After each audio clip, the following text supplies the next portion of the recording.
Well, Koshi, for today's video, ayan, gagamitin natin itong gift check. And of course, alam niyo na kung saan ito pupunta, sa pagkain. Kaya tara, mag-grocery tayo.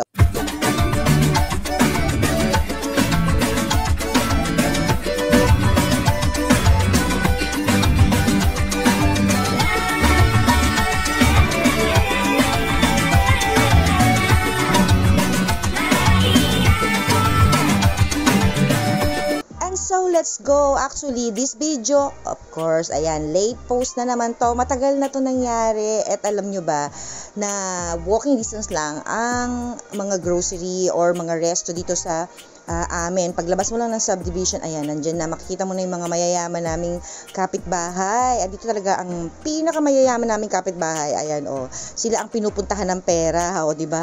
Diba sana lahat pinupuntahan? Ayan ang pinakamayayaman naming kapitbahay dito.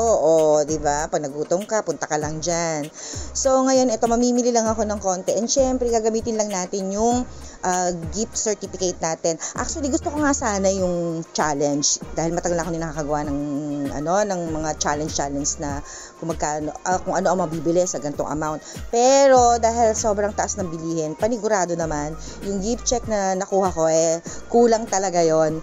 And syempre pag ganun, dapat naka-prepare ka din kung anong bibilhin mo at anong lulutuin mo or anong kakailanganin mo. And since ayun, marami kong kailangan and hindi enough yon.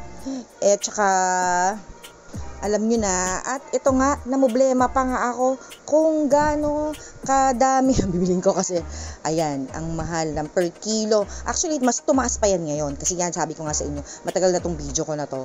And hindi na ganyan ng per kilo ngayon ng pork. So, kumukuha lang ako ng mga ilang peraso lang, ayan, ganyan. Wala pang 1 pork minsan. Tapos ang gagawin ko na lang, i-slice ko na maliliit and then okay na yon dahil ilan lang naman kami at hindi rin naman kami nagluluto ng maramihan kasi ayaw nila ng paulit-ulit na ulam. So tansya-tansyahan lang tayo. So ito, ayan, dalawang klase yung nabili ko pero nakalimutan ko na kung ano yon, but inabot siya ng kalahating kilo kasi 1 quart, ayan.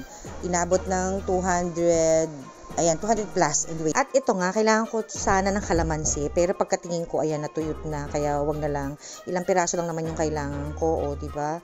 Meron naman nabibiling mga tingi-tingi sa talipapa. Malapit lang din naman ang talipapa dito sa amin.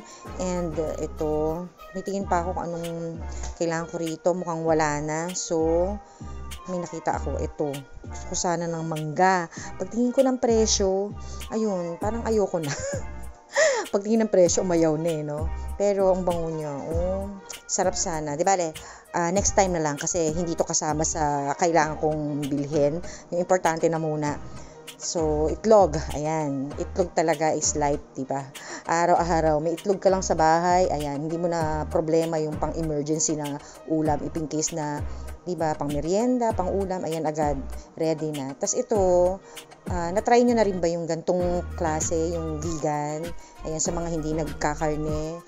Masarap din siya. Although, syempre, may kaunting kaibahan kung talagang natural na karne. And kumuha lang ako ng tapa and sausage kasi may tosino pa. So, punta naman tayo sa mga sauces, spaghetti sauce. Ayan, tinatanong ko yung anak ko kung anong gusto niyang sauce na itry. Although, nasubukan niya na rin yan lahat. Meron kasing mga discounted price dito. Ayan, i-enhance mo na lang talaga yung lasa nila. Kung gusto mo pang mas malasa, ayan, lagyan mo na lang ng cheese. Mag-add ka na lang ng cheese or ano pa. Well, so ayaw niya. Wala siya napili, kaya maglalakad-lakad dito tayo kasi kailangan kong ma-maximize yung aking gift certificate dahil wala nang suklian yon. Though may mga stocks pa naman ako sa bahay. Kaya yung mga kulang-kulang na lang na kailangan ko ang bibilin ko or pandagdag. Yan. Minsan kasi pag isang peraso na lang, ayan, bibili ako. So dito tayo kasi nagpapabili siya ng juice. So medyo hindi na kami umiinom ng mga ganyan kasi alam niyo na malakas sa sugar and naglalas na tayo dyan. At ito, kailangan ko ng kape. So ito yung coffee na ginagamit namin. Hinahanap ko yung may 8 plus 2. So, wala na yung promo. Kasi mas makakamura ka doon, di ba? 8 pieces, free yung dalawa. So, ito yung nabili namin. Ayan, nakabili lang pecha. Yung ating vegan tapa and sausage. Tapos, corned beef lang na isang lata and egg. Para tayo sa cashier. Okay na siguro, lagpas-lagpas na yan ng 700. Yung ating gift certificate. Teka lang, wait. May tissue. Ay, wala. Meron pa pala ako stock nito sa bahay. Ginagamit ko yan pang punas ng patuyo ng lalo or mantika yung food. Yan ang ginagamit ko. Tapos itong sponge, ayan, kumuha lang din ako niyan. Tuwing kailan ba kayo nagpapalit ng sponge? Siya pang hugas nyo ng plato. Ako kasi, kung pwede, less than a month or 3 weeks, 2 weeks, ganun, palit na. Syempre, binabahayan din kasi yan ng mga bacteria at germs. At ito, natuwa ako dito sa sabong panlaba. Ito, ang mura. Ayan 184. Na siya? Ang laki na niya, 1.6 kilo na siya. Ayan di ba ang laki? Pwede na, 184. Well, anyway, alam ko meron pa naman akong stocks niyan na lang sa akin. Nakatawag pansin. Sige na, punta na tayo sa cashier and over limit na tayo. And alam nyo ngayon yung 1,000 pesos, talagang napakaliit na lang, no? Ilan na lang ang mabibili mo talaga dyan. So, ayan yung bumili tayo ng mga paunti-unti lang na kailangan, syempre, pang almusal, pang kain. Ayun, bumili lang din ako ng breaded chicken fingers.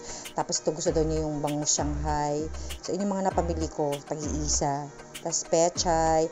Usually kasi yung gulay sa talipapa ako bumibili dahil mas mura, syempre, pag palengke kaysa dito sa grocery. Pero pag yung mga kailangan ng lutuin agad or magluluto na, ayan, dyan na, pa onti-onti lang naman.